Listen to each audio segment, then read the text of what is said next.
तो भाई क्या पढ़ना है आज? मैथमेटिक्स। अच्छा, 12th का मैथ शुरू करना है। जी हाँ सर। देखो बाबू, कोरोना तो एक ले गया, बहुत ले गया है ना। अब कोरोना की वजह से हम लोग ऐसे बैठे रहेंगे कि भाई पढ़ाई लिखाई तो हो ही नहीं रहा है? टॉपर आने का सपना था, चलो फेल ही हो जाते हैं ऐसे हैं। ऐसे थोड़ी चलेगा यार, टॉपर के पास कोई बहाना नहीं रहता है। और जो सच में टॉपर बनना चाहता है वो किसी न किसी भी रूप में बन ही जाएगा बाबू, किसी न किसी भी तरीके से। आप सोचो थोड़ा, आप कोरोना में बैठे हो, क्या टॉपर जिसको बनना होगा वो बैठा होगा? नहीं, वो हर एक मिनट में वो पढ़ाई कर रहा होगा। 24 घंटा में 16 घंटा 18 घंटा पढ़ाई कर रहा होगा जिसको टॉपर बनना है। और टॉपर्स के पास जब रिजल्ट आएगा तो देख लेना, टॉपर्स के पास कभी भी कोई भी बहाना नहीं होगा कि सर कोरोना की वजह से हमारा नंबर कम आ गया। लेकिन हाँ, जो बच्चे फेल होंगे ना, उनके पास बहाना ही बहाना होगा कि कोरोना ले गया यार, नहीं तो हम भी पास हुए होते हैं, हमारा भी टॉपर बनने का सपना था, ले गया कोरोना। तो बहाना मत बनाइए। जितना टाइम में आप बहाना बनाओगे ना, उतना टाइम में क्वेश्चन बनाओ, ठीक है? टॉप कर जाओगे बाबू। और पढ़ाई का तो सोचो मत, पढ़ाई मोबाइल खोलो यार, यूट्यूब देखो, पढ़ाई है, ठीक है? देखिए, यूट्यूब के इतिहास में पहली बार लालजी प्रसाद और केसी सिन्हा का ये दोनों बुक एक साथ शुरू करना चाहता हूँ मैं, एक साथ। अभी तक यूट्यूब के इतिहास में लालजी प्रसाद हुआ ही नहीं है, कोई भी टीचर पढ़ाया ही नहीं है। आप जा कर के यूट्यूब खोल के देख लेना, नहीं हुआ है। तो यूट्यूब पर पहली बार लालजी प्रसाद प्लस केसी सिन्हा, एक केसी सिन्हा का 2 बुक हैं, देखो मैं दिखाता हूँ। एक ये हो गया और एक ये वाला हो गया। ये इनका दोनों 12th का बुक है, लेकिन ये फर्स्ट पार्ट का है और ये सेकंड पार्ट। जैसे 12th में होता है ना, 11 12th में इंटर ISC अगर आप लोग करोगे, ISC है, तो इसमें 2 साल का होता है, 2 ईयर, ठीक है? 2 साल में पहला का फर्स्ट ईयर और दूसरा सेकेंड ईयर। इसी को कहा जाता है 12th, कहा जाता है ना। इसको कहा जाता है फर्स्ट ईयर को 11th, ठीक है? इसको कहा जाता है 12th। तो 11th में भी इनका 2 बुक था और 12th में भी इनका 2 बुक है। और हम सोच रहे हैं, हमारा टारगेट है कि इन दोनों बुक केसी सिन्हा और प्लस लालजी प्रसाद दोनों को कंबाइन करके पढ़ाया जाए। और 3 माह में हमारा टारगेट है कि 3 माह में इसको ख़त्म कर देंगे, 3 माह में। इसलिए पढ़ाई के लिए बहाना तो मत बनाओ यार। 3 माह यानी अभी चल रहा है। और हमारा टारगेट है कि नवंबर तक मेन टारगेट कि इसको ख़त्म कर दिया जाए, तीनों बुक को। ये देखो, आप एक बार देख लो पूरा इसका मोटाई चौड़ाई कितना है, ठीक? और ये लालजी प्रसाद क्यों? आप तो केसी सिन्हा से परिचित होंगे बहुत बढ़िया से।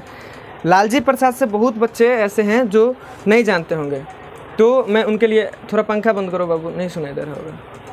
उनके लिए मैं बता दूं कि लालजी प्रसाद ऐसा बुक है जिसको आप लोग पढ़ने के बाद दुनिया का कोई भी क्वेश्चन कहीं से भी एग्जाम में पूछे, छूटेगा नहीं, कभी भी नहीं छूटेगा। और इसको पढ़ने का फ़ायदा क्या है मालूम है? इसके एग्जाम्पल में ही इतना मोटा बुक है, देख लो। इसके एग्जाम्पल में अभी तक जितने CBSE बोर्ड में क्वेश्चन पूछे गए हैं सबका हल है। प्लस देखो, NCERT का हल सहित NCERT का भी हल है। इसका मतलब ये है कि NCERT पढ़ने की कोई आवश्यकता नहीं। आप लालजी प्रसाद पढ़ो, NCERT चुटकी बजा के बनेगा, ठीक है? NCERT पढ़ोगे तो क्या होगा? NCERT ही पढ़ पाओगे। लेकिन लालजी प्रसाद पढ़ोगे तो क्या होगा? एक तो इतना मोटा बुक, ज़्यादा नॉलेज, प्लस NCERT ऐसा ही आपको पता भी नहीं चलेगा कि आप NCERT को पार कर चुके हो, NCERT पढ़ लोगे, ठीक है? और ये भी है कि ये साधारण बुक है। देखो, केसी सिन्हा जो है इतना मोटा हुआ और लालजी प्रसाद एक ही बुक है मात्र 12th का भी एक ही आता है ये, और 11th का भी एक ही आता है। 12th का एक, 11th का भी एक। केसी सिन्हा आता है 11th का 2, 12th का भी 2 बुक। तो हम क्या कर रहे हैं, हम दोनों को साथ लेकर चलेंगे, केसी सिन्हा प्लस लालजी प्रसाद, ठीक?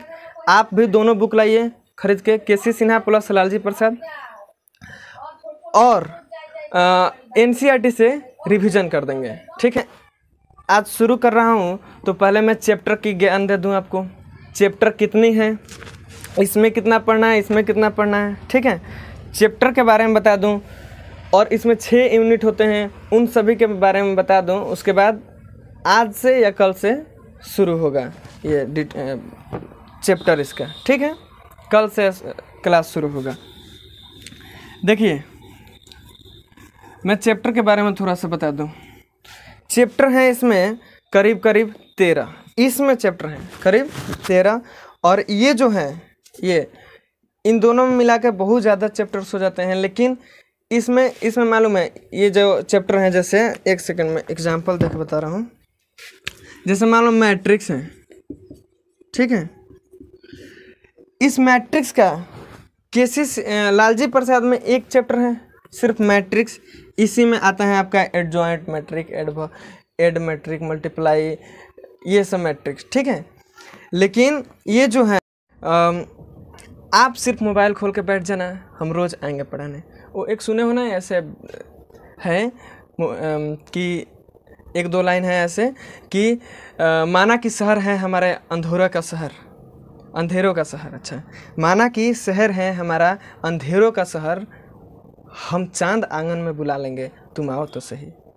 तो यार हम रोज़ पढ़ाने आएंगे आपको, आप मोबाइल पे आप पढ़िए तो सही, रोज़ आ जाएंगे मोबाइल पे पढ़ाने। ठीक है, पहले हम लोग शुरू करते हैं चैप्टर से। चैप्टर का नाम बता दे रहे हैं आपको। ठीक है, केसी सिन्हा में वैसा ही है जैसे मैं बताया, मैट्रिक्स।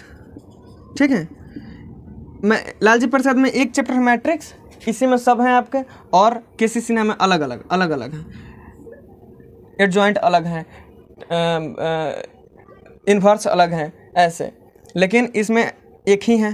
ठीक है, इसलिए इतना ही मोटा बुक में, एक ही बुक में सब कुछ हो जाएगा। और केसी सिन्हा भी तो पढ़ा ही रहे हैं बाबू, दोनों एक ही साथ पढ़ा रहे हैं। ठीक है, एनसीईआरटी भी समझ लेना, एक ही साथ पढ़ा रहे हैं। तो देखिए, पहला चैप्टर कौन सा पढ़ना है, रिलेशन फंक्शन। रिलेशन फंक्शन में से 10 नंबर का पूछता है। एक काम करता हूँ, मैं ये पहले लिख लेता हूँ पूरा चैप्टर का नाम। ठीक है, टाइम बर्बाद होगा बेकार में, लिख लेता हूँ। उसके बाद मैं कैमरा थोड़ा रोको, लिख के उसके बाद ऑन कर। तो देखिए, ये जो है ये हमारा 13 गो चैप्टर हैं इसमें से। ठीक है, 13 गो चैप्टर कुल मिला करके 6 ही यूनिट हैं। ठीक, 6 यूनिट क्या होता है, यूनिट होता है वैसे चैप्टर को जो एक जैसा हो, उन सभी को मिला करके एक यूनिट मान लिया जाता है। तो इसमें 6 यूनिट हम लोग को पढ़ना है 13 चैप्टर में से। देखिए इधर ये रिलेशन फंक्शन। अच्छा, हिंदी अगर किसी को प्रॉब्लम हो तो हिंदी में मैं इसका नाम बोलता चलूँगा, आप लोग नोट करते चलें। ठीक है, रिलेशन फंक्शन मतलब संबंध और फलन। ठीक है, और इन्वर्स ट्रिग्नोमेट्रिक मतलब प्रतिलोम त्रिकोणमितीय फलन। ठीक है, तो इन दोनों को मिला करके एक यूनिट माना गया है। उस यूनिट का नाम है यूनिट 1, इसको माना गया है। ठीक है, उसका नाम रिलेशन फंक्शन के नाम से रखा जाता है। देखो, इसमें फंक्शन है, इसमें फंक्शन है, तो दोनों एक यूनिट। ठीक, एक ही जैसा। हालांकि ये जो इन्वर्स ट्रिग्नोमेट्रिक में है ना, रिलेशन और फंक्शन से दोनों से अलग चीज़ें पढ़ना है इसमें। ठीक है, लेकिन एक ही जैसा, एक ही फंक्शन है, और कुछ इसमें भी ट्रिग्नोमेट्रिक फंक्शन के ही बारे में पढ़ना है, फुल ट्रिग्नोमेट्रिक के बारे में नहीं। तो ट्रिग्नोमेट्रिक के बारे में, फंक्शन के बारे में उसका पढ़ना है, तो एक ही यूनिट माना गया इसको, और इसका नाम रखा गया यूनिट 1 रिलेशन एंड फंक्शन। अब इन दोनों चैप्टर से मिला करके 10 मार्क्स का पूछता है। ठीक है, कितना का पूछा, 10 नंबर का। आप लोग नोट करते चलना। ठीक है, इधर दिख रहा है ना बाबू, इधर दिख रहा है। ठीक है, नहीं दिखता तो इधर लिखते फिर। ठीक, इधर दिख रहा है। अब ये दोनों 3 और 4 चैप्टर को, ये है मैट्रिक्स, डिटर्मिनेंट।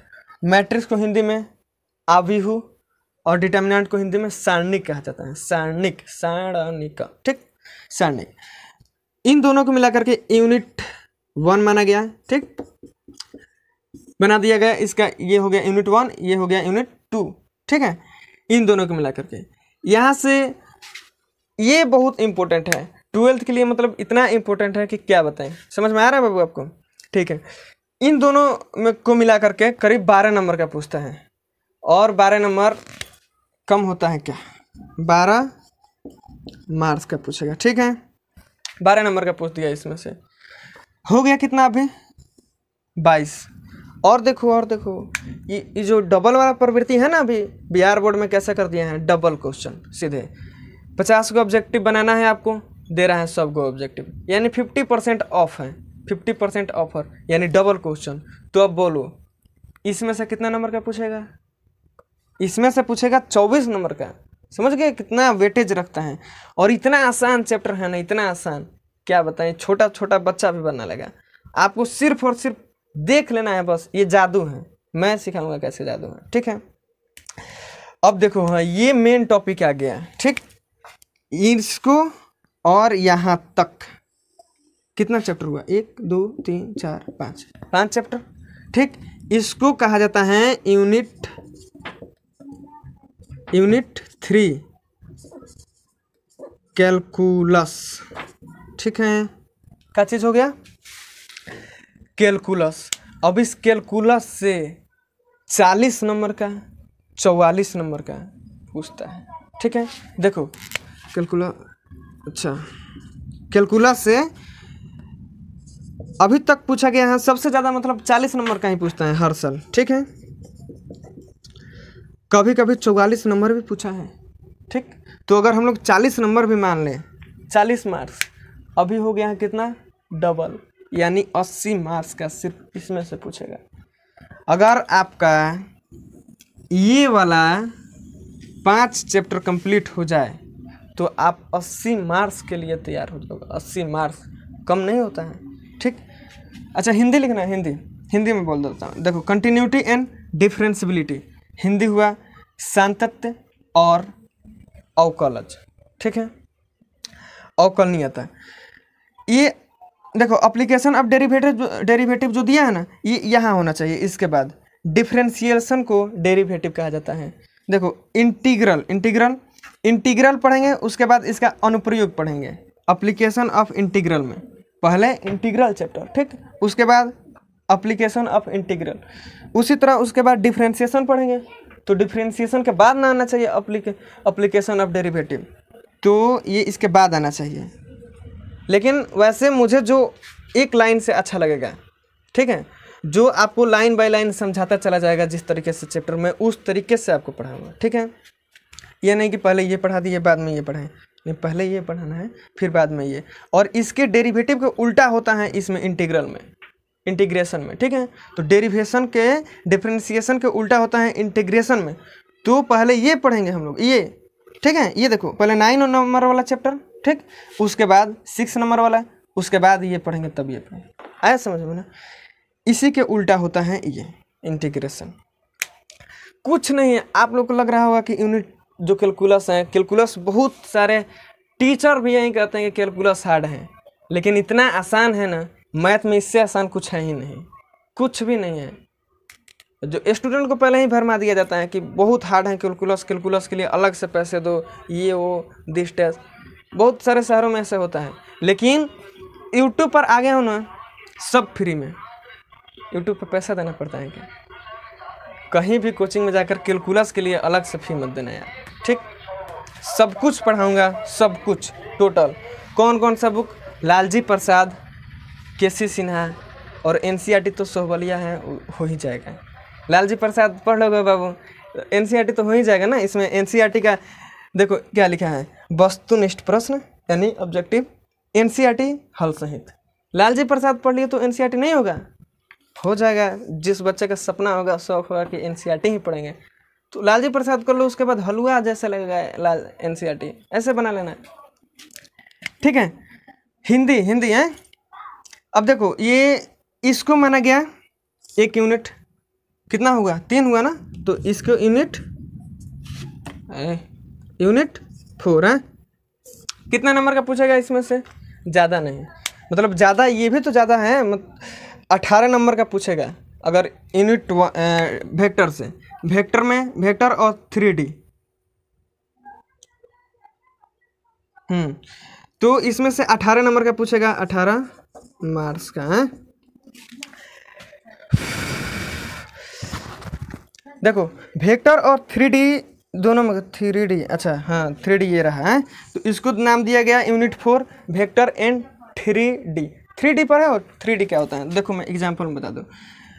केमिस्ट्री अगर आप लोग 12th के किए होंगे तो उसमें उसमें पढ़ाया जाता है 1 डायमेंशन, 2 डायमेंशन, 3 डायमेंशन, ठीक है। तो 3 डायमेंशन को ही कहा जाता है 3D। एग्जाम्पल में मैथ वाला समझो, देखो ये क्या है, आयत है भाई। आयत जो होता है 2 डायमेंशन में होता है, इसके पास सिर्फ और सिर्फ लंबाई चौड़ाई यही होता है आयत 2 डायमेंशन में। अगर इसी का पीछे वाला परछाइयाँ बना दे हैं, खंड जैसा हो गया ना, अब बक्सा टाइप का, तो बक्सा टाइप का हो गया तो 3D हो गया, समझ गए। सेम वही बातें हमें मैथ में पढ़ना है, तो उसको एक में रख दिया जाए वेक्टर। वेक्टर में क्या पढ़ना है भाई, देखो फिजिक्स में वो सब पढ़े हो ना, फिजिक्स में ये आई जे है, इधर जे कैप आई कैप, इधर निकला रहेगा जो के कैप हो जाएगा, उधर से गया रहेगा तो इधर आएगा जो के हो जाएगा, मान लो यहाँ मैं दर्शा देता हूँ, और उधर जाएगा जो पीछे के कैप, ठीक है। ये जो होता है ना दिशा, यही तो होता है वेक्टर, इसमें यही पढ़ना है, सिर्फ मैथ में पढ़ लेना है। तो ये वेक्टर तो आपको फिजिक्स में भी पढ़ने को मिलेगा, ठीक है। ऐसे हम लोग यूनिट 4 इसको कह दिया। अब ये यूनिट 5 और ये यूनिट 6 कितना नंबर का पूछेगा, तो इसमें से पूछेगा करीब 10 नंबर का, इसमें से पूछेगा 9 नंबर का, ठीक है। ज़्यादा नहीं, लेकिन कम है क्या, 9 नंबर 10 नंबर। इसमें से 10 मार्क्स मैं लिख दूँ, मार्क्स, ठीक है, इसमें से 9 मार्क्स का, ठीक है। इतना आपका शेड्यूल हो गया तैयार, ठीक। अब आप देखिए सबसे इम्पोर्टेंट मुझे ये लग रहा है, ये मैट्रिक्स और ये, ठीक है। लेकिन पढ़ाएंगे तो सब भाई, पढ़ाएंगे तो सब। आप लोग अगर तैयारी ना कर पाए, मान लो कि पूरा चैप्टर का नहीं बना पाए, नहीं पढ़ पाए, तो ये जरूर देख लेना यूनिट 2 और यूनिट 3, पूरा का पूरा आपका लाइफ डिपेंड करता है इस पर, समझ गए ना। आज हो गया विषय की संपूर्ण जानकारी मैंने दे दी है, पूरा जानकारी कैसे पढ़ना है, लगभग नवंबर तक ख़त्म कर देंगे इसको, ठीक है। नवंबर से थोड़ा सा हो सकता है, लेकिन आप लोग अगर साथ दोगे तो नवंबर तक ख़त्म हो जाएगा। और रुकना नहीं है यार, कभी भी रुकना नहीं, बहाने मत बनाना, क्योंकि जो टॉपर होगा ना वो बैठा नहीं होगा कभी भी, समझ रहे हो बाबू। जो टॉपर होगा वो पढ़ रहा होगा, रातों दिन पढ़ रहा होगा। अगर उससे आपको आगे निकलना है तो उससे ज़्यादा पढ़ना पड़ेगा, समझ गए। एक कहानी मैं बताता हूँ लास्ट में। एक बार घोड़ों की रेस हो रही थी, ठीक, और इनाम रखा गया था, जो पहला जाएगा, जो पहला घोड़ा क्रॉस करेगा उसको मिलेगा $3,00,000। कितने, $3,00,000, ठीक है। और जो दूसरे नंबर पे आएगा उसके लिए इनाम रखा गया था $3,000। $3,00,000 और दूसरा पे $3,000, कितना का अंतर है कि नहीं। ट्विस्ट क्या हुआ, ट्विस्ट कि 2 घोड़े एक साथ क्रॉस किए लाइन को, 2 घोड़े एक साथ। अब सभी लोग डिसाइड नहीं कर पा रहे थे कि भाई पहला ट्रॉफी दे तो किसको दे, है ना। तो वीडियो हो रहा था, उसको रिवाइंड करके और स्लो मोशन में देखा गया, बहुत स्लो मोशन में। तब जाके पता चला कि ये जो घोड़ा है इसका नाक पहले टच किया, पहले वहां तक पहुंचा है लाइन के, ठीक, इतनी सी नाक पहले टच किया था। और जो दूसरा वाला घोड़ा था वो इतना सा से पीछे रह गया। मतलब समझ रहे हो, जिसका थोड़ा सा जिसने मेहनत किया वो $3,00,000 लेके गया, जिसने थोड़ा सा मेहनत किया। और जिसने इतना सा से पीछे रह गया, इतना से पीछे रह गया, उसको मात्र $3,000 मिला, समझ गए। तो अभी रुकना नहीं। और जो टॉपर बनने वाला होगा वो रातों दिन पढ़ रहा होगा, किसी के प्रतीक्षा में नहीं बैठा होगा कि कोरोना में कोई आएगा बताएगा, खुद से पढ़ रहा होगा। तो उससे आपको आगे निकलना है, समझ गए ना, उससे आगे निकलना है, उससे ज़्यादा पढ़ना है, तब तो आप टॉपर बन पाओगे। चलिए इतना ही कह करके वीडियो को रोकते हैं, ख़त्म करते हैं क्लास को, और कल जो होगा कल से शुरू करेंगे हम इस टॉपिक को, ठीक है। कल से 1 सेकंड, कल से सबसे पहले डिटर्मिनेंट से शुरू किया जाएगा, ठीक है। यूनिट 2 डिटर्मिनेंट पहले पढ़ाएंगे, डिटर्मिनेंट का हिंदी सारणिक, ठीक है। हिंदी हुआ सारणिक। डिटर्मिनेंट खत्म होने के बाद ये मैट्रिक्स यानी अभिभू पढ़ाया जाएगा, ठीक है। उसके बाद यूनिट 3 में आया जाएगा। देखो ये जो है ना, ये रिलेशन फंक्शन, ये लास्ट का टॉपिक है, लास्ट हम बता देंगे, ठीक है। मतलब आप लोग ऐसे मत खोजने लगना कि अब सर पढ़ाएंगे नहीं तो हम दूसरे किसी टीचर से पढ़ लेते हैं, नहीं, लास्ट में पढ़ाएंगे इसको यार। पहले आप देखो, पहले डिटर्मिनेंट खत्म हो जाएगा, फिर मैट्रिक्स खत्म करेंगे, फिर कैलकुलस में आ जाएगा। कैलकुलस में पूरा खत्म करने के बाद वेक्टर, ये लिनियर प्रोबेबिलिटी में से 5 नंबर का ही क्वेश्चन पूछता है, ठीक है, लिनियर में से, प्रोबेबिलिटी में से। तो ये सब खत्म करने के बाद इसमें आ जाएगा, ये लास्ट का टॉपिक है, दोनों पढ़ा करके ख़त्म कर दिया जाएगा नवंबर या नवंबर के 7-8 तारीख तक, 10 तारीख तक, ठीक है। और पढ़ाई करते रहिए, हमेशा पढ़िए, ठीक है। क्या पता कामयाबी आपकी इसी परिश्रम का प्रतीक्षा कर रहा हो।